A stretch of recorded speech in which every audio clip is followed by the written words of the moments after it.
Good morning, rebels. Even though I don't kind of like that interesting mask that Milan had there, because I don't think I want to look like that. But I also know that some of the rebels, and if you read actually definition of who the rebels are, it's actually opposing of something. And I'm sure you saw some of the rebels that say, no to the idea, no to the thought, no to any of the changes coming forward, right? Like those no people that I'm sure you've seen quite a bit. When I'm going to talk about rebels, it's actually rebels who care. The rebels who have an idea or a thought that want to move forward. And I'm sure that a lot of them are here as well. And those are the rebels that actually want to have the followers and the people that similar liking or similar ideas and thoughts with them. And that's when you understand that in order for you to get on the same page, you need to make sure you can explain what it is. And you have a description of what it is that you have or the idea that you have that you want to implement. And what is the structure behind it? Did you actually think through all of the potential things and possibilities of what might happen when you bring that idea forward? So what I'm going to talk about is actually about these rebels, but insights of two main things that come over and over again when executives are surveyed. Two things: innovation and engagement. And innovation, an interesting thing that's been around for centuries now, or at least for the last 2 centuries. But the thing that is happening with these little devices, I'm looking for my phone, which was somewhere there. Those devices, thank you so much, that change every year. Who had the phone longer than for 2 years? Well, good for you, right? 3 years. But even the apps, right? So there is almost this digital spillover that now our customers, no matter what industry you're in, they're expecting for you to change with the same speed as you would change your applications. How do you do that? With products and services. And the other side, been discussed for decades as well, the engagement, employee engagement. It's very close to innovation, especially with the millennials coming on board. You, of course, know that in 2025, millennials are going to be up to 75% of the workforce. And they're bringing their interesting challenges. And thank you for the millennials are here. But I'll talk about some of the interesting aspects that we are actually facing as part of this workforce coming on board. So I'm going to start with actually, my whole talk is how does business architecture, the right-hand side, I'm an architect. Actually, I'm coming from that circle. But with the understanding and taking the input from the designers. So I'm going to try to combine both sides, that spectrum in the middle that Milan just had. So I'm going to start with innovation. And I want to bring these 2 quotes about innovation from 2 very famous people. Henry Ford apparently said that if I had asked my customers what they wanted, they would have asked for a faster horse.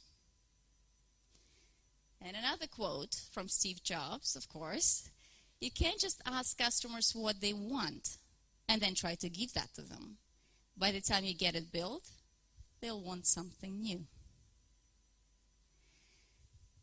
Once again, the innovation is not just finding something similar to what we have or bigger variety, but it's also a breaking different, absolutely new things that might not even exist yet. But also, if you look up the definition of innovation, this is not only about products and services.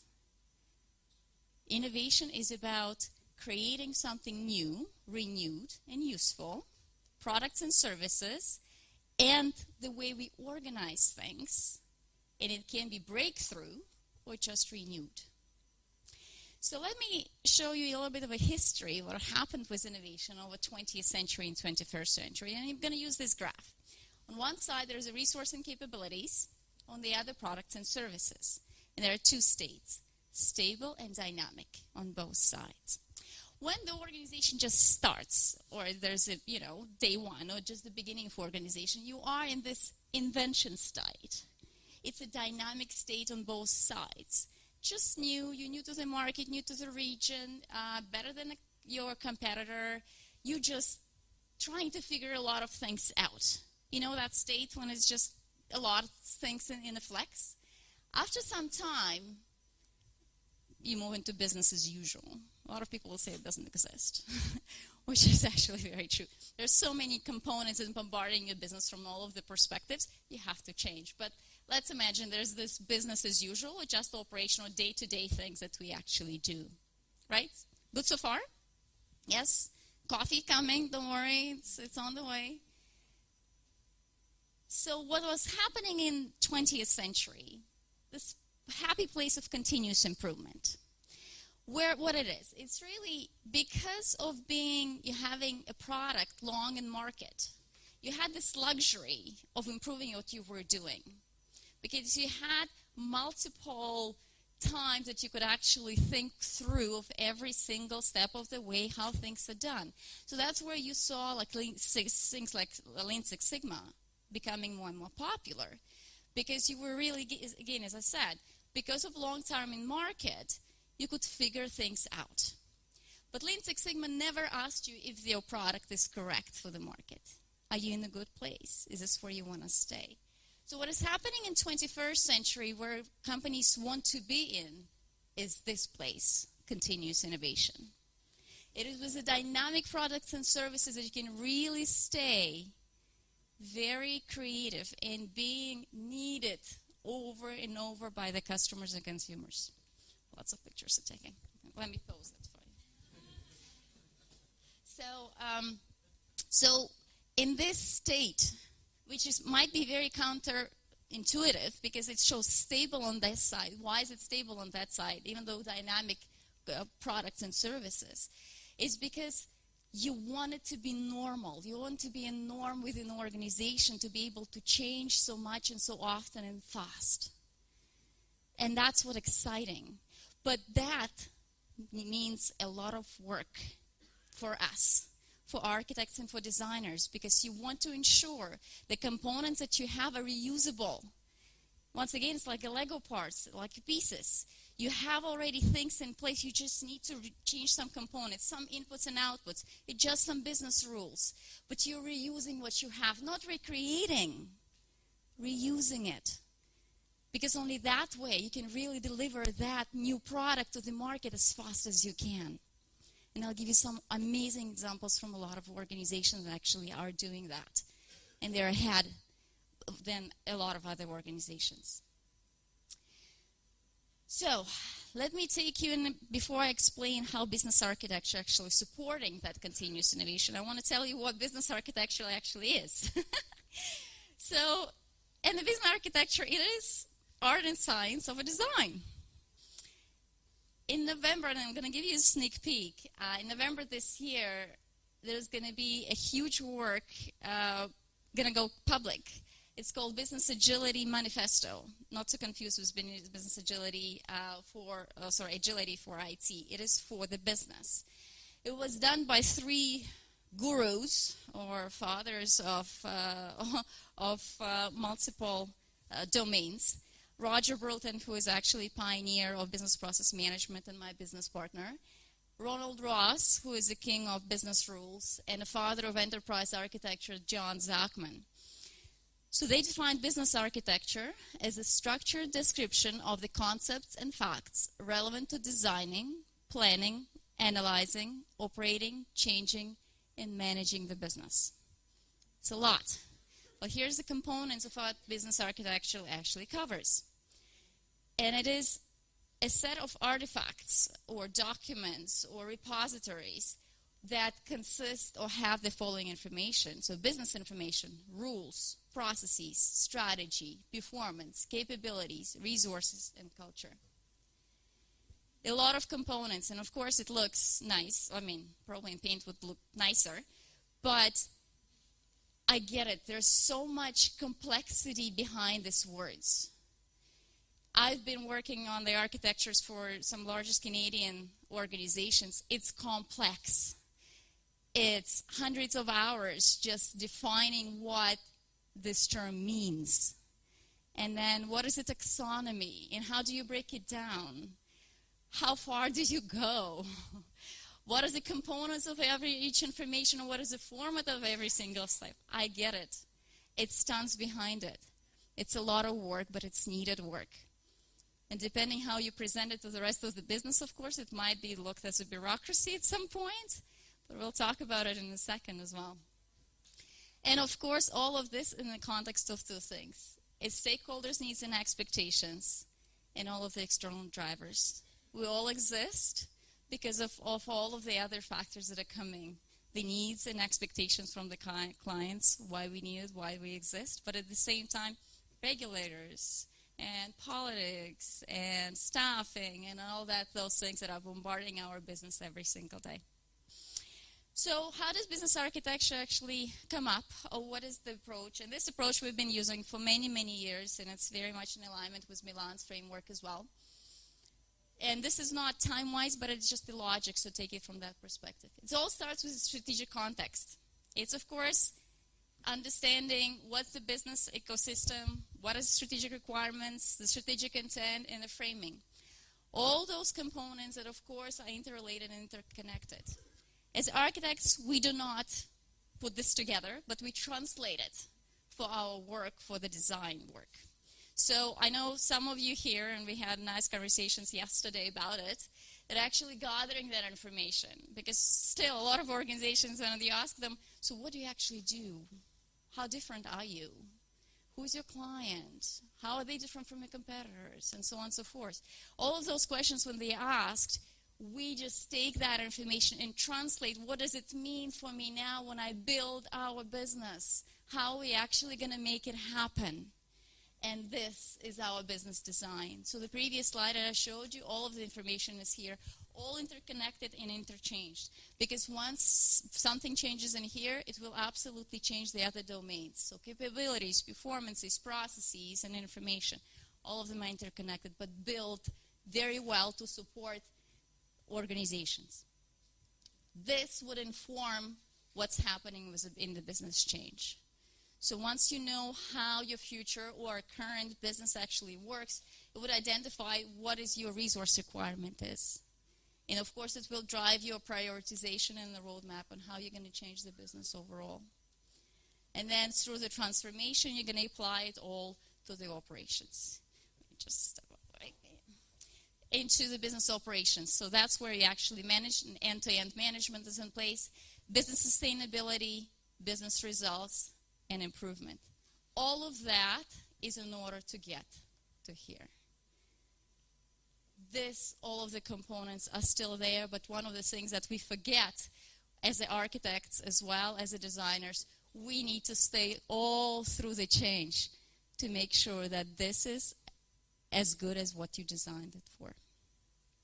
Now, once again, this is just a logical representation. You can actually come in from any of the perspective. Anything changes, should translate it through the whole graph.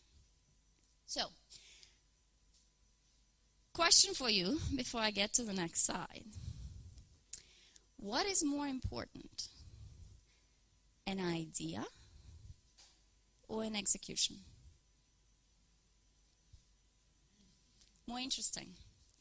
What are you better at? Generating ideas or taking somebody else's idea and executing it? Or maybe both? Has to be both. Has to be both. So some of the organizations are much stronger actually on one side than the other. Or you can just move this triangle, which unfortunately you can't see very well. There's a triangle here. You can move to the left or to the right to stay in equal. So when I'm going to talk about the design and how business architecture supports innovation, I'm covering both. Because you're right. One cannot be without the other. Otherwise, you're either just staying with a lot of ideas that just sit there and do nothing, or you're just staying in continuous improvement where you're just getting better at what you do without really innovating. All right. Another question that I have is this constant innovation thing, and when we talk about innovation or you hear about or from your leadership team and says, oh, we need to become more innovative thinking, let's change culture to be more innovative. So here's the thing, where in the organization is that innovation? Do we become innovative when we come and sit in the budgetary meetings? Or we sit down and do our own work? Or when we brought up to brainstorming sessions? Where is that innovation actually? Within you. One of them. So I actually want to say that there are 3 origins of innovation. And the reason for me why it's so important to find out where it is in the process, because we work with the culture transformations quite a bit. And we found out that you always have to have an anchor. You have to describe where exactly, what are the processes where you will actually exhibit that specific behavior or cultural behavior and behaviors and the values that you actually want to change. So you need to find those anchors. So the 3 origins really of innovation within organizations. Our first one, it is almost like research and development sites. So it is innovation through the new products, new services, a completely new way of dealing or building the business. Things like Uber and Airbnb, it's completely new ways of organizing businesses. The second one is innovations through projects and programs.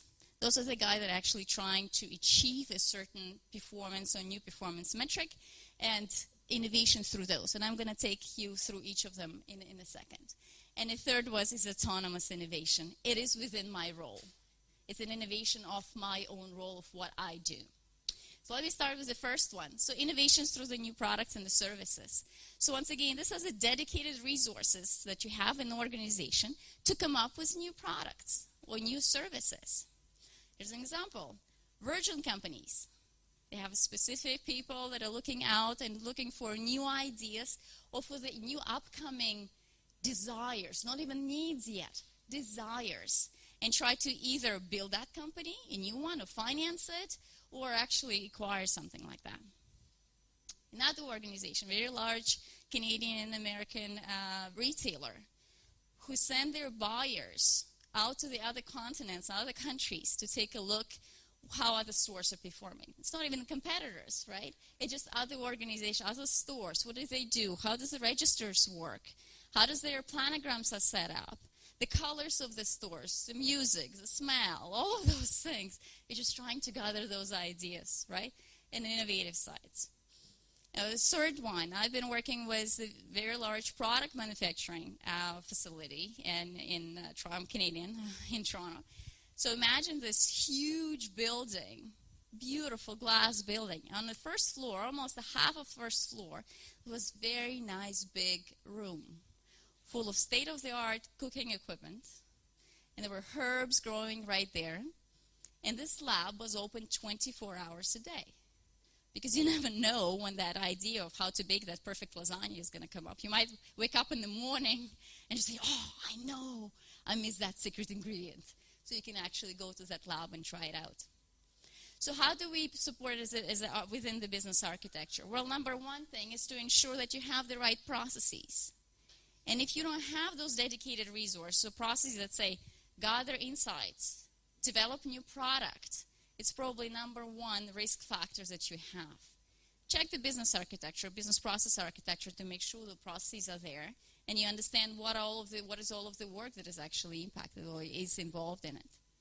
A second thing, clear decision authorities. OMG, when there are people that are coming with that perfect recipes, you have to know who is making a decision on how fast it actually is. So in my lasagna example, we had multiple teams that were working on the same lasagna, and they were trying to achieve that ideal lasagna.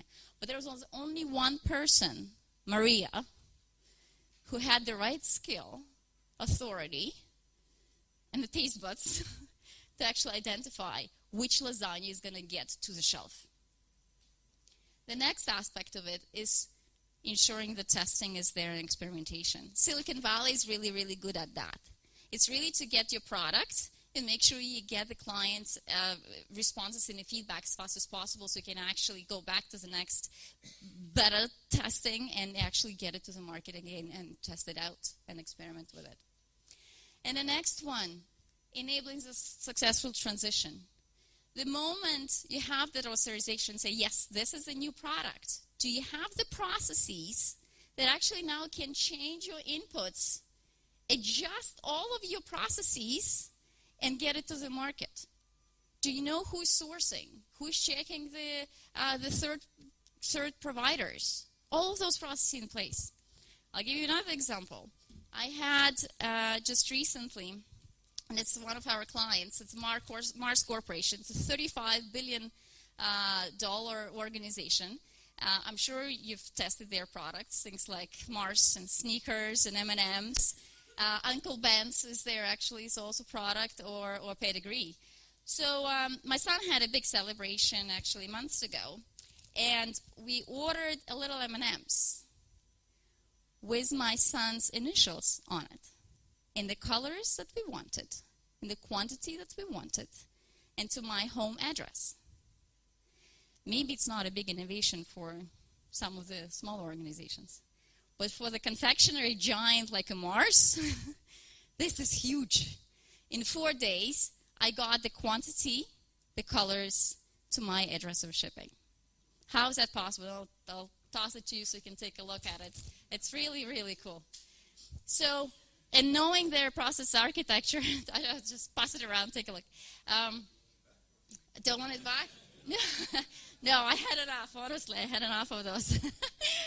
But just knowing there, because we were there to build a business architecture for them and figure out, again, all of the components. Believe me, this is not easy work, but it pays off. And this is this is a true innovation for the confectionery of that size. So next one, the innovation for the projects, within the projects and the programs. So once again, this is all about innovating the work as you actually implement the change. Here's an example. We just did a recently project for one of the largest banks. We have 5 banks only for the whole Canada. And this organization, we're not happy with how much time it takes from the moment you put the application up for the mortgage, to get the house, the loan to get the house, and until you actually get the confirmation and approval. So for complex applications, it took about 7 days to get an approval. With a great team, what we were able to do, we took the whole process. We figured out all of the components that actually gets you there. We figured out who is doing what decisions needed to be made. Through understanding all of the business rules that were applied all through, we actually decomposed the decisions into smallest components possible. We realigned and reassigned the authority to different people, so not all of them would get to adjudicators, and only the smallest, most difficult components would go up and be escalated higher. We got the whole thing covered in 4 days. There were some amazing people, once again, that actually came up with the ways and trying to actually look at the other financial institutions, how things are done, to make sure we were able to do that. So once again, we reorganized the way we were doing and retrained the people that were involved in it. So number one is, of course, for those things, the architecture would provide the innovation for this type. Number one is measurements. What is the right metric? Which performance are you actually measuring before and after, and that you're actually able to support all of the business cases and ROIs on any of the changes. The next one is a list of processes that are impacted. How often have you heard that there's a big change that is happening and you're doing something in here, and yet you are definitely screwing up somebody else just down the road? So which of the processes either you are impacting, or at the same time that are actually affecting that KPI that you're trying to change? And this is not sub-optimizing, so I just mentioned to you before. The third one, which is the closest to my heart, and as you mentioned before, it is an autonomous improvement. autonomous innovation. What it actually means, it's innovating within my own area. Because nobody than you actually knows your work better. And managers, of course, they can see in multiple areas, but only you actually know the hurdles and the risks and the things that either happen very well or not happen well at all. I worked with an amazing individual just side by side. He was a part of the team, and I was just the consulting at the firm. But millennial, and like a lot of new millennials, with a lot of enthusiasm, not much practicality in the beginning, but lots of enthusiasm. And Robert was actually tasked with the thing to gather information from multiple sources, put it all into Excel sheet, find out that there are some holes, go back, figure out more data holes or problems with the calculations, had to recalculate, rerun multiple formulas, and then give out some of the outputs. This going back and forth, and checking and to find out not a good data sources and so on and so forth took him about 5 days to figure it out. With some of the thinking through, talking to other people, hustling, talking to IT, of course, with the support from his manager, he was able to actually put the system to figure that stuff up and put it together within a half day. That's it. Half a day, from 5 to half a day. This thing was rolled out to the rest of the categories as well, and he received the President's Award for it. This is autonomous improvement. What I'm talking about, it is within my role. And this is only possible when I'm engaged, when I have the time, and when I have the actual, people supporting me, and I feel welcome to actually continue and improving what I do. It is an autonomous innovation. So number one, how architecture can actually support that, and it's very, very important to the millennials as well, is to collect the ideas. The ideas come up every single day, but what do you do with them as an organization? This is a question. How do you collect? And there are multiple forms of how to do it. There is, Qualiware does this as well. You actually can type in all of the thoughts or additional suggestions for the processes, or your own, or even somebody else's. Or it might be the routine meetings just to come up with the new thoughts and ideas. Second, make a business architecture accessible and easy to understand. One of the reasons we're talking about, you have to understand what are the business rules or what are the requirements on your own step. If you don't know that, you can break somebody else's work. Third, check feasibility of the proposed solutions. Once again, I'm coming back to millennials. There are so many studies. It's if you don't get the feedback, is it actually good? How far do I know if it's a good idea or not? How fast can you check it right now in your organizations? Or it's just sitting there on a shelf. So if I come up with one idea, 2, 3, 4, and I don't hear back, guess what happens? I'm going to do it again. Or I'll take my talent somewhere else where people are going to listen to me. And next one, ensuring feedback. Already mentioned everything in the same. I'm too passionate about it. And educating and usability, right? So architecture, it's a great tool to use. It's a repository. It's a place where you have all of your business knowledge in one place. But if it's just sitting there, well, the value of it is zero.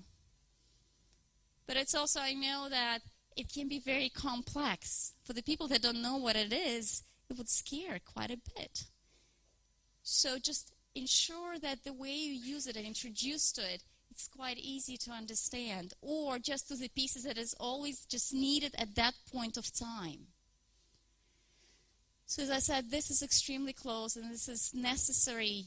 And this is where the employee engagement is the closest type of the innovation. And I want to bring you this quote, my favorite quote from Eric Fromm, who said, "The true freedom is not the absence of structure, letting the employees go off and do whatever they want, but rather a clear structure that enables people to work within established boundaries in an autonomous and creative way."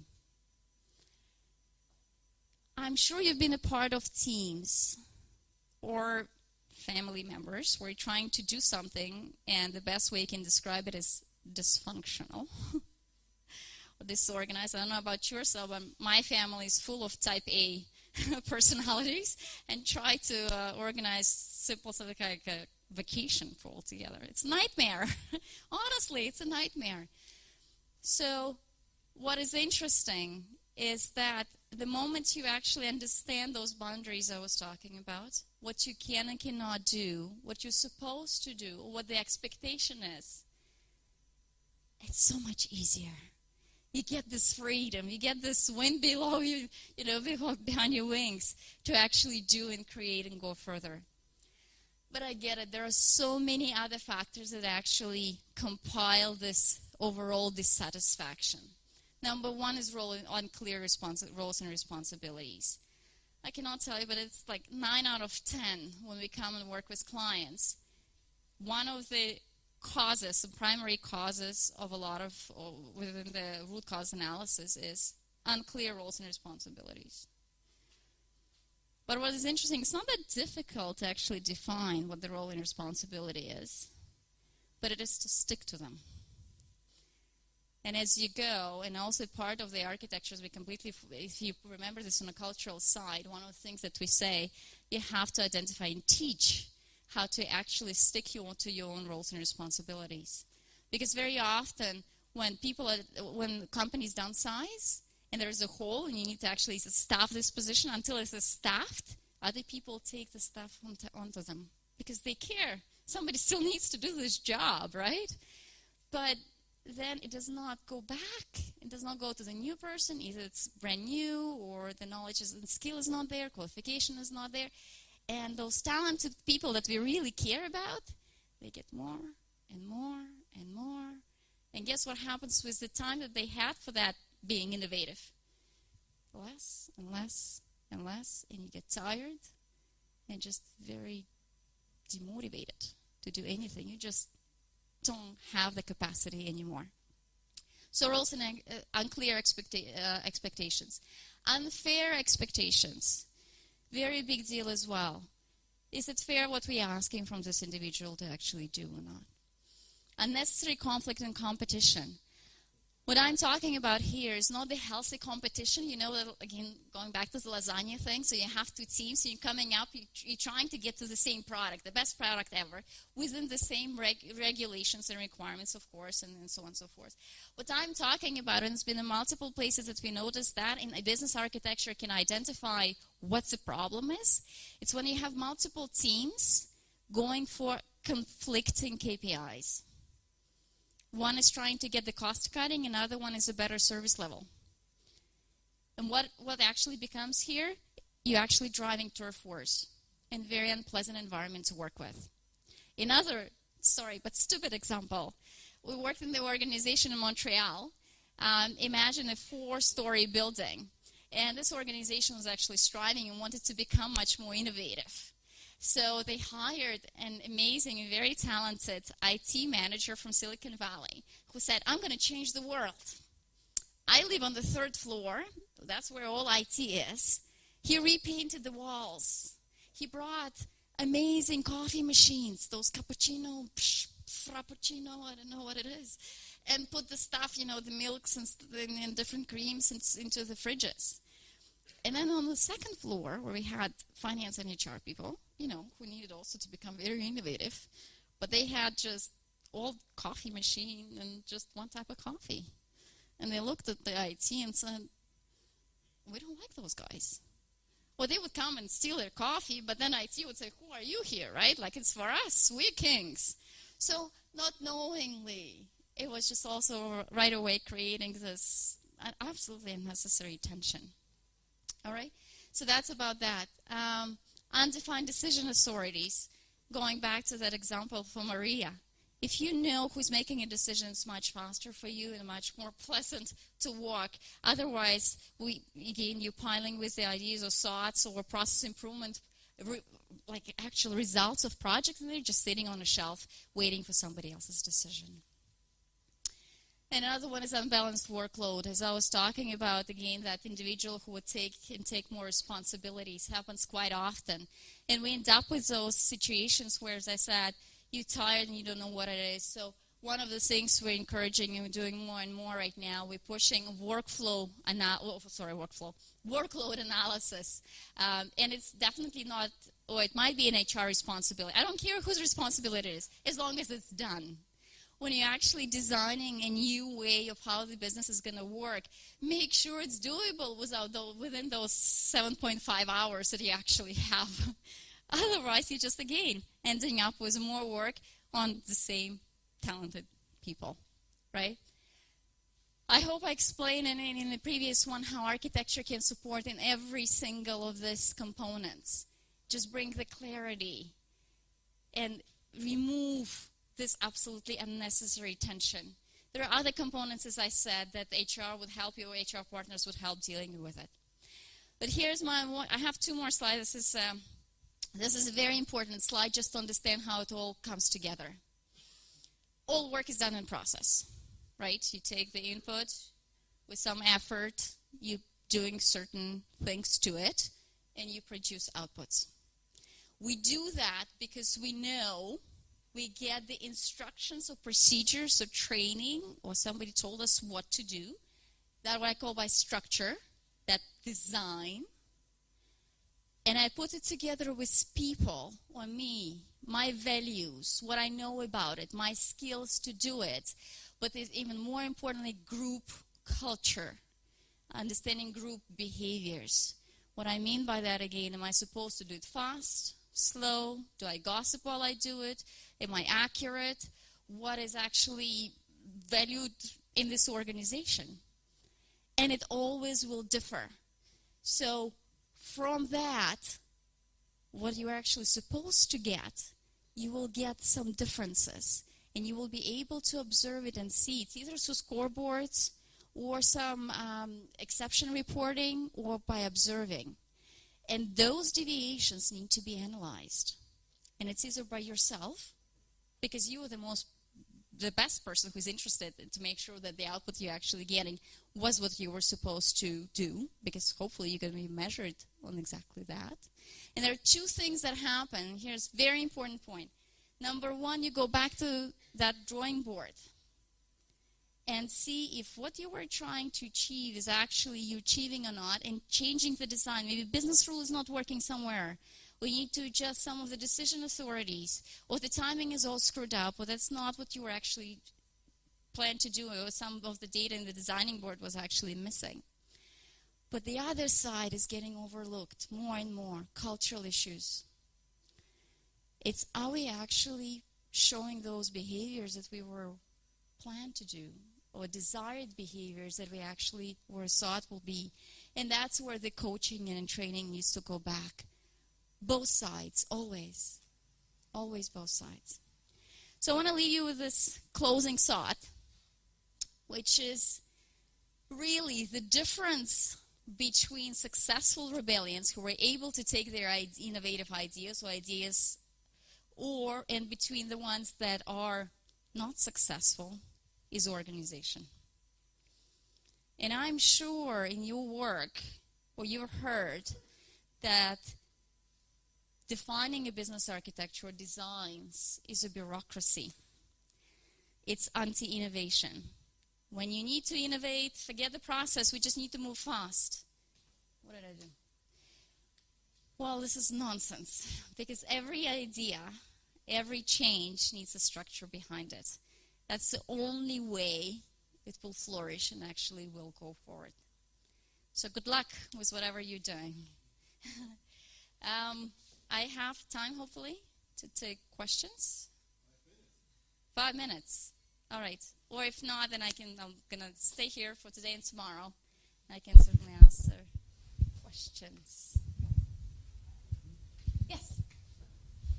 What do you do when teams are scared of the bureaucracies? Like, how do you tell them it's actually for the better and it's not going to hinder them? Okay. So,